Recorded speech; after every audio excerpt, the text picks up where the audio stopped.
kalingap! Welcome back to my YouTube channel, The Square Gens. Kung bago ka lang sa aking YouTube channel, don't forget to like, comment, share, and subscribe sa ating mga video. At huwag po natin kalimutan palaging supportahan ang Butim Kalingap sa panguna ni Kuya Val Santos Matubang, Ate Ed the Vlog, at syempre Kalingap Rob. At pakisuportahan din po ang aming mga kasamaan sa Butim Kalingap. Nandiyan po ang K-Boys, Kalingap Partner, Kalingap Reactor, at lahat po ng charity vlogger sa buong Pilipinas sa tumutulong sa mga kabayan natin ng lahat may hirap. Suportahan po natin lahat, guys. So ngayong araw mga kalingap, grabe po mga kalingap, nagulat po ako. Andito po tayo kasi mga kalingap sa SM City Daet para tingnan mga kalingap kung naandito na po mga kalingap yung hinihintay po natin. Pero nagulat po ako mga kalingap. Ay grabe po, nagulat po ako mga kalingap dahil dito mismo sa parking area mga kalingap kung saan tayo pumarada, ay nakita ko po ang talagang masabi ko na bagay na sasakyan para kay Carla Topular mga kalingap. Kasi po, grabe, naninilaw talaga mga kalingap. Dilaw na dilaw po. Ito mga kalingap yung kulay na tingin ko bagay talaga for Carla. At nung nakaraan mga kalingap, kung napanood po ninyo yung ating minamanifest na sasakyan for Carla, pero medyo may kamahalan ngayon mga kalingap. Ano yung ganong sasakyan? Kasi parang top of the line nyo ng ng X-Force ng Mitsubishi. So ito nakita natin mga kalingap, parang Toyota Wigo na kulay dilaw mga kalingap, na talagang bagay na bagay at nagre-represent ng kulay ng tambalang jump car mga kalingap. Kayo na mismo mga kalingap ang mag-judge. Ay, naisilip na ninyo mga kalingap oh.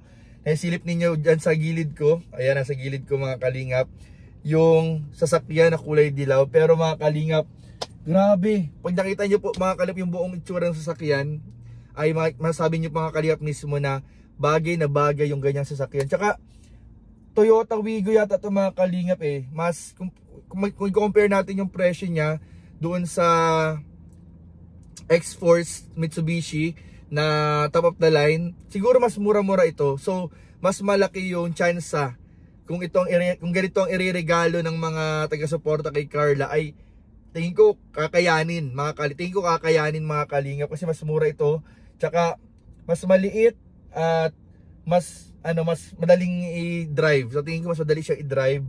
So tara, silipin po natin mga kalingap itong sasakyan na ito. So ayan po mga kalingap, nandito po tayo ngayon sa SM City Daet.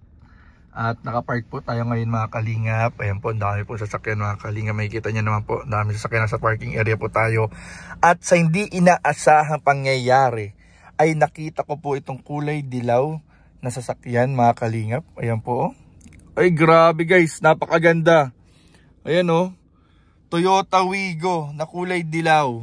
Hindi ko lang po alam kung anong variant ito mga kalingap, pero napakaganda po mga kalingap. Hindi po natin pwedeng masilip kasi hindi man ito naka-showroom. Pero mga kalingap, napansin ko lang napakaganda ng pagkakadilaw niya. Ito, mas kitang-kita dito sa walang tint. Ayan po mga kalingap oh. Oh, ang ganda ng pagkakadilaw mga kalingap oh. Ayan. Yan, pasintabi lang po doon sa may-ari. Pasensya na po, binidyo ko po yung sasakyan. Pero nagandahan lang po kasi talaga ako na at ina-admire ko po yung sasakyan po ninyo, na nung nakita ko po ay napansin ko na talagang bagay na bagay for Carla Topular. Lalo to parating na po yung kanyang birthday. Ayun po, napakaganda po mga kalingap po. Ang ganda po mga kalingap. Yan o. So, tingin ko mga kalingap, kung may iririgalo kay Carla na sasakyan, ganito po. Kahit ganito na muna po mga kalingap yung iregalo kay Carla na sasakyan. Ganito yung mismo, siguro Toyota Wigo na kulay dilaw. Ayan po, ang ganda pa ng pagkakadilaw. Silipin nyo po yung pagkakadilaw oh. Makikita nyo po dyan mga kalingap yung pagkakadilaw. Napakaganda po, jump car. Kasi yung nakita natin sa Mitsubishi X-Force, may pagka may pagka yellow gold or metallic gold siya. Kaya iba yung pagkakadilaw niya. Pero ito mga kalingap, ito talaga yung kulay ng jump car. Ganyang pagkakadilaw, yung kulay talaga ng jump car mga kalingap. Kaya napakaganda po. 5-seater po. Alam ko sa ganyan, 5-seater po yan eh. Maaaring automatic, pwede ring manual. Pero for Carla, nagsisimula pa lang po mag-drive, ma-advise ko po na mag-automatic muna po siya. Kasi para smooth lang, relax lang yung pagdadrive. Mag-automatic muna siya. Tapos okay na rin to mga kalingap, oh. Kaya to ni Carla i-drive na maliit lang mga kalingap. Although sabi ng ibang mga nag-comment, mahirap daw mababa dun sa lugar nila Carla sa Tarong kasi mahirap pa yung kalsada. Pero sa tingin ko kakayanin po mga kalingap. Ingat lang po sa mga dadaan ng lubak-lubak or mga mabato. Pero sa tingin ko po mga kalingap kakayanin po. Kakayanin po mga kalingap na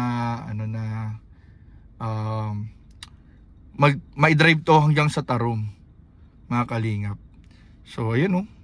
Ganda mga kalingap. Kayang-kaya to ni Carla mga kalingap. Kung automatic na ganitong sasakyan, kayang-kaya tong i-drive mga kalingap. Ayan, oh. Comment down below kung agree kayo sa akin kung anong sa tingin niyo mas maganda, ito ba o yung X-Force na nakaraang na vlog po natin. Although mas maganda talaga po yung top of the line luxury car, pero yun nga may kamahalan, medyo may presyo. Ang tawag dito, mas mahal. Pero ito mga kalingap, sa tingin ko kakayanin to mga kalingap, kahit mag-down payment dito. Kaya mag-down payment dito ng 50,000 or 100,000 and then mag-monthly na lang, kayang-kaya po mga kalingap ito. Ganda. Ganda po mga kalingap, ano? Siguro pwede ito mag-monthly ng kung parehas ng sasakyan ni Kuya Nel, kayang mag-monthly siguro ng 15k a month. Tapos mag-down payment dito sila Carla, o kaya ang magre-regalo kay Carla ng 50k. Ay, okay na po mga kalingap. Kaya po yan mga kalingap, oh. Grabe, ang ganda po talaga mga kalingap. So comment down below mga kalingap kung ano sa tingin niyo yung dito sa sasakyan na to, sa Toyota Wigo na color yellow. Napakaganda. Although marami po nagsasabi mga kalingap na unahin daw po yung bahay. Pero sa tingin ko kung sakali man na mapagawa na yung bahay, isunod niya na itong sasakyan. Isunod niya na ang sasakyan mga kalingap ni Carla, oh. Grabe, ang ganda talaga mga kalingap ng pagkakadilaw. Jump car po yung pagkakadilaw mga kalingap. Ganitong sasakyan po ang magandang kunin po ni Carla, mga kalingap. So yan lamang po mga kalingap, ano, ganda talaga. So yun lamang po mga kalingap, at comment down below mga kalingap kung ano po yung masasabi ninyo, kung mas maganda ba itong nakita natin sa parking na ganito yung maging sasakyan po ni Carla, na ganito yung i-manifest natin, o mas maganda po yung nakaraang vlog po natin na X-Force Mitsubishi para maging sasakyan po ni Carla. So paalala mga kalingap, manifesting lang po ito, minamanifest lang po natin yung magiging sasakyan po ni Carla mga kalingap para sa kanya at sa kanyang buong pamilya. Kasi every time nakakita ako ng sasakyan na kulay dilaw, ay minamanifest ko na sana si Carla soon magkaroon din ng ganyang kulay ng sasakyan. So yun lamang po mga kalingap, and congratulations pala kay Carla sa 100k subscriber and advance happy birthday. So yun lamang po, at maraming po salamat sa ating panunood.